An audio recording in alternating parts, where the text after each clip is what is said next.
Hello everyone. So আমরা হচ্ছে class 11-এর semester 2 এর সিলেবাসটা স্টার্ট করছি।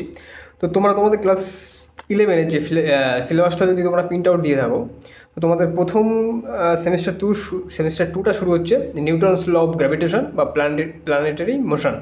সেখানে তোমাদের সিলেবাসটা খুব ডিটেলসেই দেওয়া রয়েছে। ওখানে তোমরা প্রিন্ট আউটটা একটা কাজ, যখন কোনো কোর্স স্টার্ট হয়, 11 একটা কোর্স, ক্লাস 12 একটা কোর্স, তো তোমাদের প্রথম কাজ সেটা হচ্ছে পুরো যে সিলেবাসটা রয়েছে তোমাদের বোর্ডের, যে ওয়েস্ট বেঙ্গল বোর্ডের যে ফিজিক্সের যে সিলেবাস বা যে কোনো চ্যাপ্টারের যত সিলেবাস, ম্যাথামেটিক্সের, chemistry, physics, biology, computer science, other subject যেগুলো হয়, সিলেবাসের একটা প্রিন্ট আউট থাকবে। সেটা সবসময় টেবিলে থাকবে সামনে। ফিজিক্সে আমাদের বোর্ডে সেমিস্টার 2-এ কোর্সের মধ্যে মানে সিলেবাসের যে টপিকগুলো রয়েছে, মেন টপিকগুলো, যে টপিকগুলো রয়েছে, প্রত্যেকটা টপিক কভার হবে আর সিলেবাসে মার্ক করা হবে যে আমার সিলেবাসে এই টপিকটা কমপ্লিট। তো তোমাদের সিলেবাসে প্রথমেই নিউটনস ল অফ গ্র্যাভিটেশন এবং প্ল্যানেটারি মোশনের যে সিলেবাসটার মধ্যে যেটা দেওয়া রয়েছে, আমার সিলেবাসটাই খাতায় লেখা রয়েছে, এখানে প্রিন্ট আউটটা আমার বার করা নেই, যদিও লিখে নিয়েছি। বাট তোমরা স্টুডেন্ট এখন, তো তোমাদের নিজস্ব সিলেবাস থাকবে, তোমাদের সামনে সিলেবাসটা অবশ্যই থাকবে। তো দেখো, প্রথমেই হচ্ছে সিলেবাসটা তোমরা দেখে নাও। প্রথমেই বলছি কি, প্রথমেই সিলেবাসটা বলছে the universal law of gravitation. Universal law of gravitation বা নিউটনের মহাকর্ষ সূত্র, এটা তোমাদের প্রথমেই পড়তে হবে। তারপরে কী পড়তে হবে?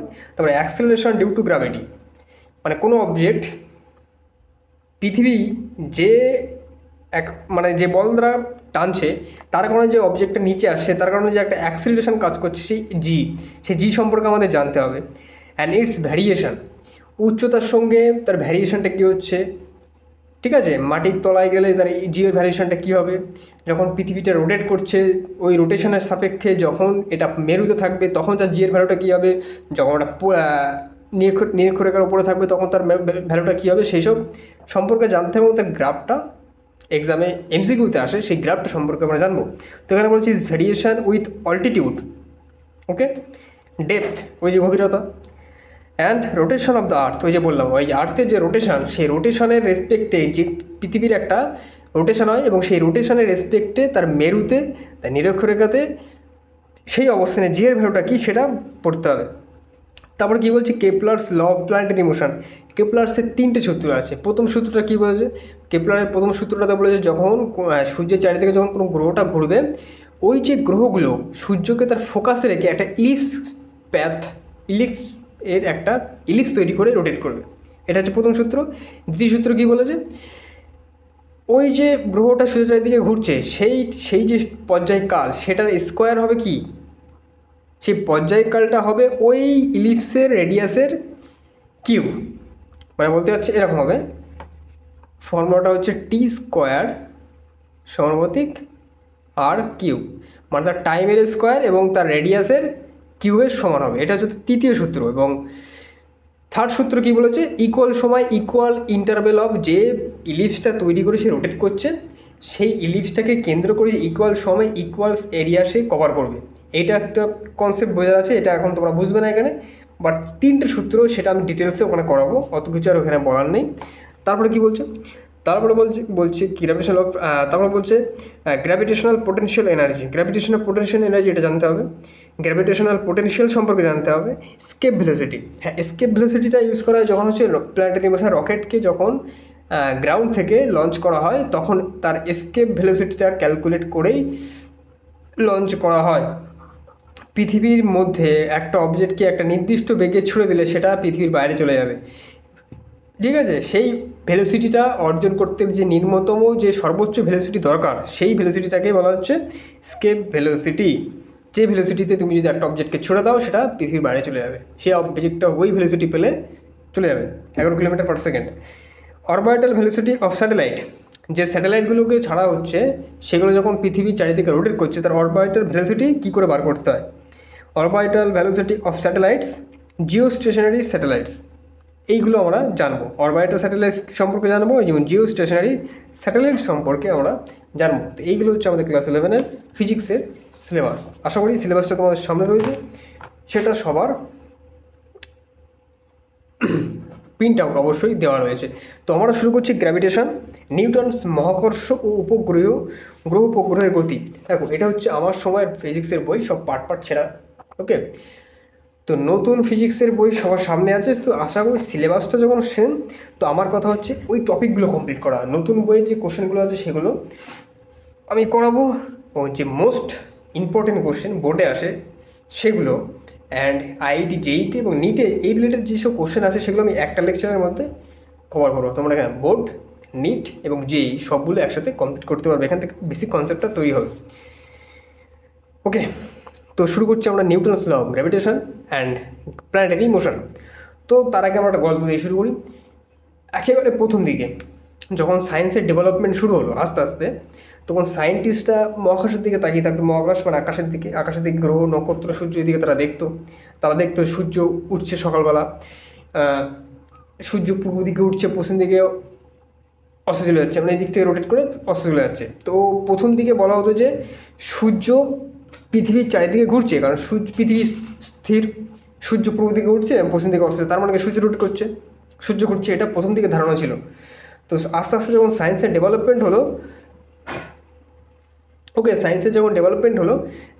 সায়েন্টিস্টরা বুঝতে পারলো যে না এটা সত্য নয়। তারা যখন অ্যানালাইজ করতে লাগলো তারা বললো না এটা সত্য নয়। সত্যটা কি? সত্যটা হচ্ছে যে সূর্য স্থির এবং পৃথিবী তার চারিদিকে রোটেট করছে। এই হচ্ছে প্রথম কার্যকের একটা ব্যাপার। তো এই বিষয়ে অনেক তথ্য রয়েছে সায়েন্টিস্টদের মধ্যে, এবং তখনকার দিনে যে ধর্মীয় বিশ্বাস, ঠিক আছে, এই নিয়ে একটা বিভেদ ছিল, অনেক বড় আন্দোলন ছিল যে এরা ধর্মের বিরুদ্ধে গিয়ে বলছে যে সূর্য স্থির, আর ধার্মিক লোক বলছে না সূর্য স্থির নয়। সেই হিসাবে গ্যালিলিওকে যখন দূরবীন আবিষ্কার করে যখন বলেছিল, সেই হিসাবে তার উপরে অত্যাচার করা হয়েছিল, সেই ধর্মের বিরুদ্ধে নাকি এসব বলছে। সে সত্যটা বলেছিল যে পৃথিবী সূর্যের চারিদিকে ঘুরছে, বাট তখনকার দিনে যখন সে দূরবীন আবিষ্কার করার আগে বললো না সূর্য স্থির, সেই সময় ধার্মিক লোকরা তার উপরে অত্যাচার শুরু করালো, কাকে দিয়ে? রাজাদেরকে দিয়ে। এই গল্প আছে, এগুলো জানতে হবে। ফিজিক্স পড়তে গেলে তোমাকে হিস্ট্রিটা সম্পর্কে একটু জানতে, তার মানে ইতিহাস নয়, সায়েন্সের হিস্ট্রিটা। ইলেকট্রিসিটি চলে গেছিলো, তার কারণে ভিডিওটা স্টপ করা হয়েছিল। সো জানছিলাম কি ওই যে হিস্ট্রি সম্পর্কে। তো গ্যালিলিওকে ধর্মের বিরুদ্ধে তাকে ধার্মিক লোকরা এটা জানাচ্ছিল যে তিনি ভুল বলছেন না, তিনি ধর্মের বিরুদ্ধে বলছেন যে পৃথিবী স্থির, সূর্য ঘোরে, আর গ্যালিলিও কী বলছে? সূর্য স্থির, পৃথিবী ঘোরে। তো এই মতবিরোধের কারণে গ্যালিলিওকে অত্যাচার করা হয় এবং তার অন্ধ কুটিরে বন্ধ করে দেওয়া হয় একটা অন্ধকার ঘরে, এবং সেখান থেকে তিনি পুরোপুরি আশা করি কানা হয়ে গেছিল মনে হয়, তিনি তার দৃষ্টিশক্তি হারিয়েছিলেন, এবং তিনি মারা যাওয়ার পরে সায়েন্টিস্ট আস্তে আস্তে ডেভেলপ করতে থাকে গ্যালিলিওর দূরবীন দিয়ে। পরে সায়েন্টিস্টরা প্রমাণ করলো যে না, গ্যালিলিও সত্য ছিল, এবং শেষকালে গিয়ে তার মৃত্যুর পর এটা প্রমাণিত হয় যে সূর্য স্থির, পৃথিবী চারিদিকে ঘুরছে, এবং এইভাবে সত্যতা যাচাই হয়, এবং সেটা হয় তার মৃত্যুর পর সেটা প্রমাণিত হয়। তো তারপর তো তোমাদের এখানে ইন্ট্রোডাকশনেই লেখা রয়েছে, এখানে বলছে কি প্রাচীনকাল থেকে গ্রহ নক্ষত্রের সময় বিজ্ঞানীদের জানার কৌতূহল ছিল, এটা একদম ঠিক। তো তারপরে Nicolaus Copernicus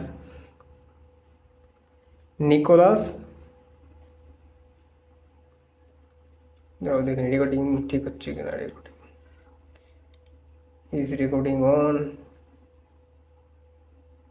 recording is on. So Nicolaus Copernicus, তারপরে নিকোলাস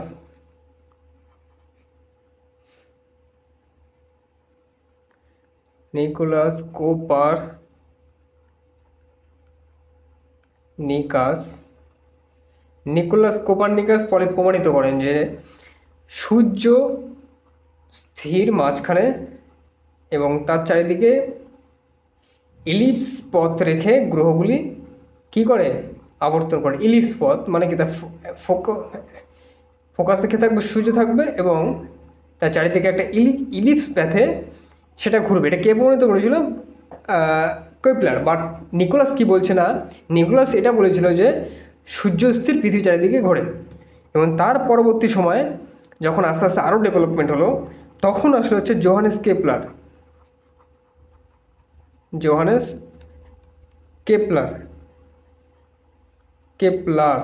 তো তিনি 3টে ল দেন, 3 রুল অফ প্ল্যানেটারি মোশন। এটা খুবই ইম্পর্টেন্ট, এক্সামে আসে। তিনি 3টে রুল দেন, সেখানে তিনি প্রমাণ করে দেন ম্যাথমেটিক্যালি ওখানে তার এক্সপ্লেনেশন দিয়ে এবং তিনি কিছু ম্যাথমেটিক্যাল ডেডিকেশন ওখানে দেন, 3টি লয়ের মাধ্যমে তিনি সম্পূর্ণভাবে প্রমাণ করে দেন যে পৃথিবী সূর্যের চারিদিকে আবর্তন করছে, সূর্য স্থির মাঝখানে তাকে সেন্টারে রেখে একটা ইলিপস প্যাথে প্রত্যেকটা গ্রহ আবর্তন করছে এবং তার একটা পর্যায়কাল রয়েছে, একটা নির্দিষ্ট টাইম পিরিয়ডের মধ্যে প্রত্যেকটা গ্রহ সূর্যকে আবর্তন করছে, নির্দিষ্ট টাইম পিরিয়ড থাকবে, সেই টাইমে প্রত্যেকটা গ্রহ আবর্তন করবে এবং সেই আবর্তনকালের সময় যে ইলিপসটা সে তৈরি করছে তার রেডিয়াসের ওপর ডিপেন্ড করছে। তার মানে তার টাইমের স্কোয়ার সমানুপাতিক তার রেডিয়াসের কিউব। এটা আমরা কেপলারের 3টে সূত্রের মধ্যে পাবো। এটা হচ্ছে থার্ড কেপলারের সময় জানা গেছিলো এবং তারপর আসে আরও সবথেকে বেশি ডেভেলপমেন্ট হয় কার সময়? নিউটনের সময়। তো ওখানে চলে আসে স্যার আইজ্যাক নিউটন। স্যার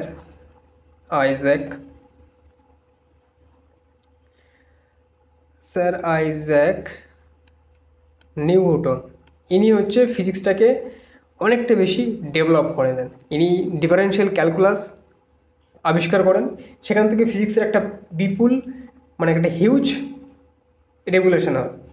একে বলা হয় regulation father of the science. Okay, classical science. তো স্যার আইজ্যাক নিউটন এই যে কেপলার এবং আগের যেসব এক্সপেরিমেন্ট বা যেসব প্রমাণগুলো হয়েছিল সেইগুলোকে তিনি স্টাডি করেন। সেইগুলো যে যারা যেসব সায়েন্টিস্ট রুলস তৈরি করে ফেলেছিলেন সেইগুলোকে তিনি গভীরভাবে স্টাডি করেন এবং গ্যালিলিওর চিন্তা ভাবনাকে তিনি স্টাডি করেন, কেপলারের 3টে ফর্মুলাকে গভীরভাবে স্টাডি করেন, নিকোলাসকে স্টাডি করেন এবং স্টাডি করার পরে তিনি কি বলেন? তিনি বলেন যে এই যে সূর্য গ্রহগুলির মধ্যে সূর্যকে স্থির রেখে পৃথিবী বা গ্রহগুলি যে ঘুরছে সেগুলো ঘুরছে সূর্যের একটা আকর্ষণ বলের কারণ। সেই আকর্ষণ বলটাকে নাম দেন মহাকর্ষ বল। ঠিক আছে, তিনি নাম দেন, তিনি মহাকর্ষ বলের যে পৃথিবী সূর্যের চারিদিকে ঘুরছে একটা বলের কারণে।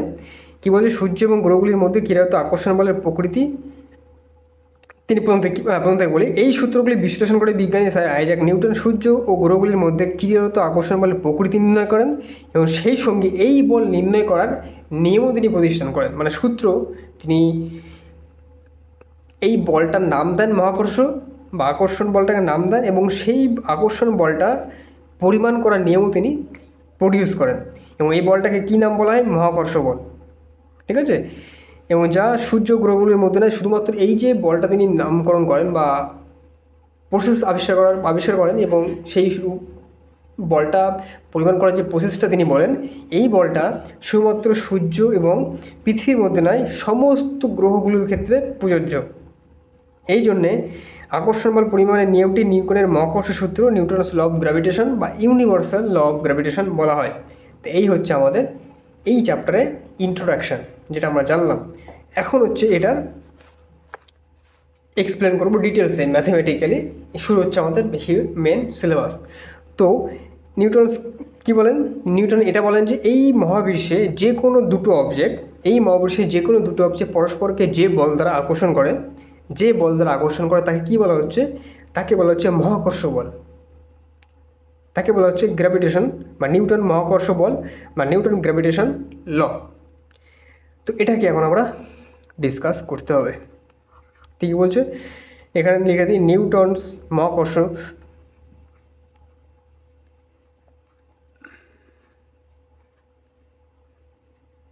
নিউটনের মহাকর্ষ সূত্র, এইটা হচ্ছে আমাদের বিষয়। তো তিনি কি বলেন? মহাবিশ্বের যে কোনো দুটো অবজেক্ট পরস্পরকে যে বল দ্বারা আকর্ষণ করে তাকে বলা হচ্ছে মহাকর্ষ বল। তো এখন আমরা একটু এক্সপ্লেন করে নিই। এখানে বলছে পুরো ইউনিভার্সটাকে তুমি যদি দেখো, ইউনিভার্সটাকে তুমি যদি দেখো, ইউনিভার্সটা কী নিয়ে তৈরি? ম্যাটার দিয়ে তৈরি। ওই ম্যাটারের দুটো প্রপার্টিস আছে। একটা হচ্ছে তার একটা মাস থাকবে এবং তার একটা চার্জ থাকবে। এই চার্জ তোমরা 12-এ গিয়ে পড়বে। তো আজকে আমরা ইউনিভার্সটা ম্যাটার্স দিয়ে গঠিত, ঠিক আছে, পুরো ইউনিভার্সটা ম্যাটার্স দিয়ে গঠিত। সেই ম্যাটার্সের দুটো প্রপার্টি আছে, একটা হচ্ছে তার মাস থাকবে এবং তার চার্জ থাকবে, মাস। তো আজকে আমাদের বিষয় হচ্ছে মাস সম্পর্কে। তো এই মাস সম্পর্কে আমরা একটাও জেনে নিই। তো এখানে একটা ডেফিনেশন আমি দিয়ে দেবো, সেই ডেফিনেশনটাকে তোমাকে মেনে নিতে হবে। ফিজিক্সে কিছু কিছু বিষয় আছে যার কোনো এক্সপ্লেনেশন তুমি তার ফান্ডামেন্টাল লেভেলে গিয়ে আর পাবে না, একটা সার্টেন লেভেলে গিয়ে তুমি স্টপ হয়ে যাবে, তার নিচে গিয়ে তুমি ভাবতে পারবে না। তো সেখান থেকে তোমাকে ওটা মেনে নিতে হবে যে এটাই কারেক্ট, এটাই ইউনিভার্সাল ট্রুথ, সেই ট্রুথটাকে তোমাকে মেনে নিতে হবে। তো এটা কী বলছে, mass mass is the intrinsic property of matter. Mass হচ্ছে পদার্থের একটা ইন্ট্রিনজিক প্রপার্টি, ঠিক আছে। কেউ যদি বলে এই যে অবজেক্ট, এটার একটা মাস আছে, ঠিক আছে, এই মাসটা কেন হলো, কোত্থেকে আসলো, কিভাবে হলো, এই জায়গায় তুমি এই কোশ্চেনগুলো তুমি করবে না। তুমি বলবে যে এর একটা মাস আছে তো আছে, সেই মাসটা কীভাবে আসলো, কোথা থেকে আসলো, এটার কোনো অ্যান্সার নেই তোমাকে। এই জন্য এটাকে বলছো এটা একটা ইন্ট্রিনজিক প্রপার্টি, তুমি ফান্ডামেন্টাল লেভেলে গিয়ে আর এর কোনো অ্যান্সার তুমি পাবে না, বাট এটা একটা মাস আছে, এটাই শেষ। এটাকে বলা হচ্ছে ইন্ট্রিনজিক প্রপার্টি অফ ম্যাটার, যেটা আর কোনো এক্সপ্লেনেশন নেই, সেটাকে তোমাকে মেনে নিতে হবে। এটা হচ্ছে ইউনিভার্সাল ট্রুথ।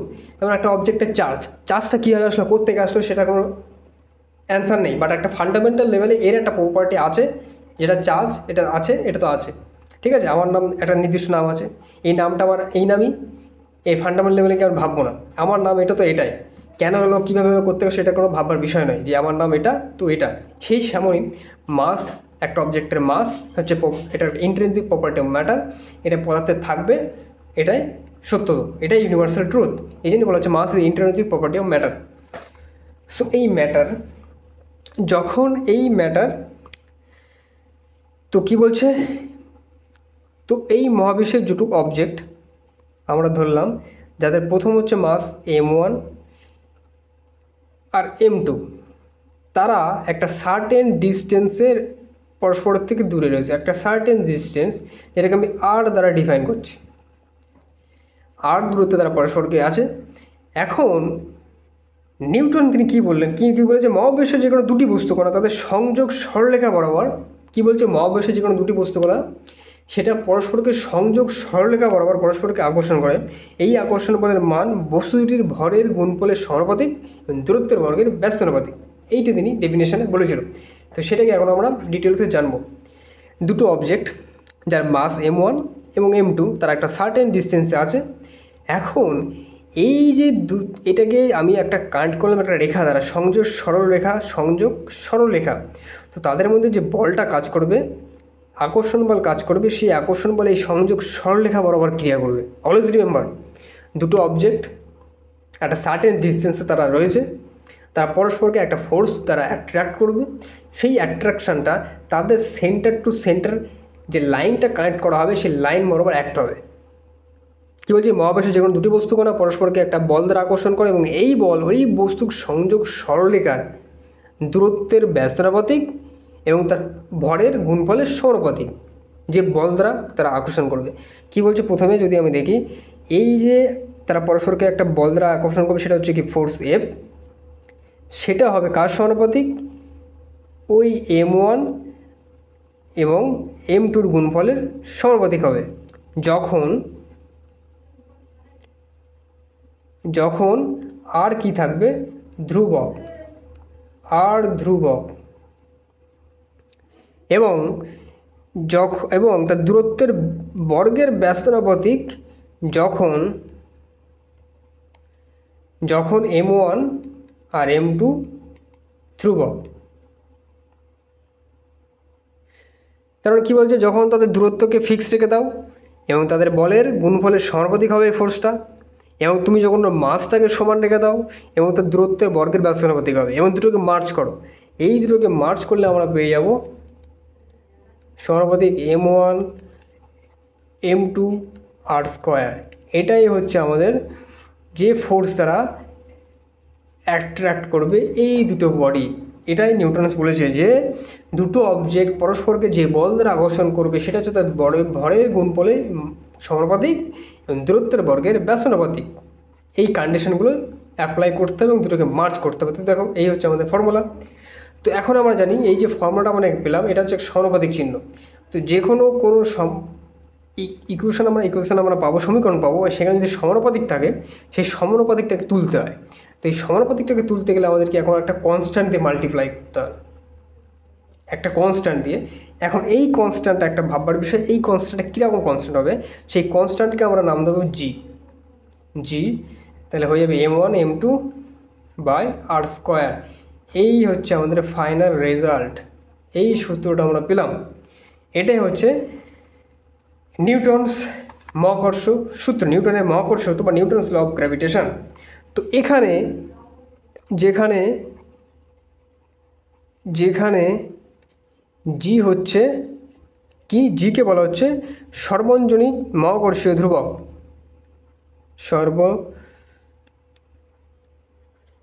সর্বজনীন মহাকর্ষ ধ্রুবক, মহাকর্ষ ধ্রুবক বা universal gravitational constant, universal gravitational constant, এটাকে বলা হচ্ছে ইউনিভার্সাল গ্র্যাভিটেশনাল কনস্ট্যান্ট। এই সূত্রটা আমরা পেলাম। ইম্পর্টেন্ট, কীভাবে পেলাম, নিউটনের ডেফিনেশন থেকে আমরা পেলাম। তো এখন এই যে বিষয়গুলো আমরা জানলাম, দেখো নিউটনের যখন তোমরা হচ্ছে নিউটনস ল পড়েছিলে প্রথম চ্যাপ্টার, নিউটনের সূত্র, নিউটনস ল,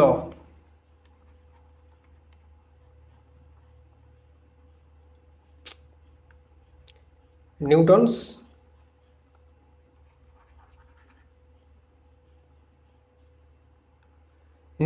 ল,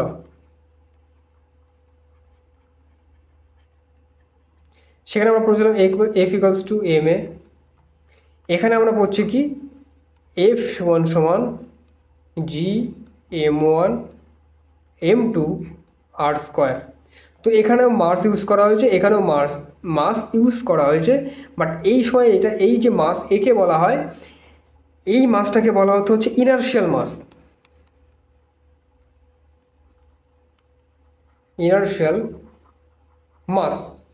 ওইভাবে আমরা ওখানে পড়েছিলাম। এখানে এই ধরনের মাসটাকে বলা হচ্ছে গ্র্যাভিটেশনাল মাস,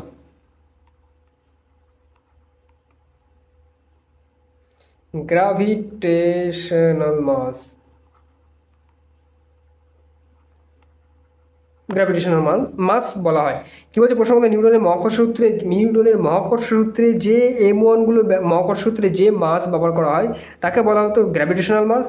অন্যদিকে যখন নিউটনের গতিবিদ্যা পড়েছিল, নিউটনের গতিসূত্র পড়া হয়েছিল, সেখানে যে ভরটা ইউজ করা হয়েছিল তাকে বলা হচ্ছে ইনার্শিয়াল মাস বা জড়ভর।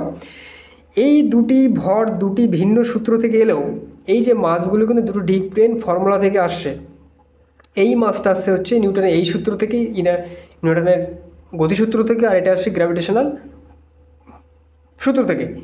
এখন এই দুটো মাস কিছু এক্সপেরিমেন্ট হয় এবং সেই এক্সপেরিমেন্টের রেসপেক্টে বলা হয় এই দুটো মাস হচ্ছে সেম মাস। এই দুটো মাসকে তুমি আর ডিফারেন্ট বলতে পারবে না। ইনার্শিয়াল মাস বা গ্র্যাভিটেশনাল মাস অল আর সেম, তাদের মধ্যে কোনো তফাৎ নেই।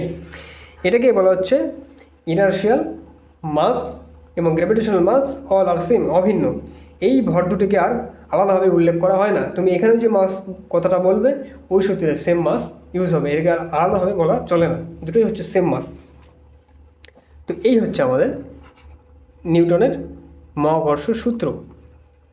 তারপরে জানলাম। তো এখান থেকে আর একটা বিষয় জানতে হবে, আমরা যেটা পেলাম F সমান জি m1 m2 আর স্কোয়ার, যেখানে জি হচ্ছে গ্র্যাভিটেশনাল কনস্ট্যান্ট। তো এখন এই জি এর মানটা আমাদের জানতে হবে। তো জি এর মানটা বার করতে হলে আমাদের কিছু অ্যাজামশান নিতে হবে। অ্যাজামশানটা কী নেব, প্রথম যে এই সূত্রটাকে আমরা মাস m1 আর m2টাকে আমরা কনসিডার করব 1 কেজি বা 1 ইউনিট মাস, এবং যে দূরত্বটা সেটাকে আমরা 1 ইউনিট নিয়ে নেব। তাহলে 1 ইউনিট মাস নিলে ওপরে 1 চলে আসবে, নিচেও 1 চলে আসবে, তাহলে আমরা সমান কী পেয়ে যাবো, F সমান জি। এইটাই হচ্ছে আমাদের মহাকর্ষীয় ধ্রুবকের সংজ্ঞা, মহাকর্ষীয় ধ্রুবকের ডেফিনেশান আমরা এই সূত্রটা থেকে পাবো। তো এখান থেকে আমরা কীভাবে পাবো, দেখো বইয়ের মধ্যে লেখা রয়েছে, যখন আমরা যে ভরটা নিচ্ছি সেটাকে 1 ইউনিট কনসিডার করছি এবং ডিস্টেন্সটাকেও 1 ইউনিট কনসিডার করছি, তখন দুটো ভ্যালুকে পুট করার পর আমরা কী পেলাম, F সমান জি।